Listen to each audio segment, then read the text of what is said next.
escrever os 5 pontos do total de pontos possíveis.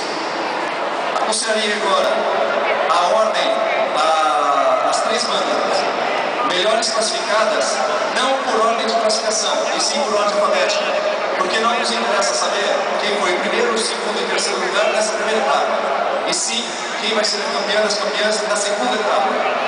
Então, em ordem alfabética, eu divulgarei, e as bandas se apresentarão na mesma sequência, na mesma ordem que se apresentaram na primeira etapa.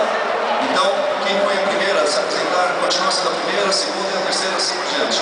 Vamos seguir a mesma ordem de apresentação da primeira etapa. As 3 corporações são Banda Marcial Municipal de Atibaia, Banda Marcial Lira Tatuí e Banda Marcial Marista Teodose do Paraná. Essas 3 bandas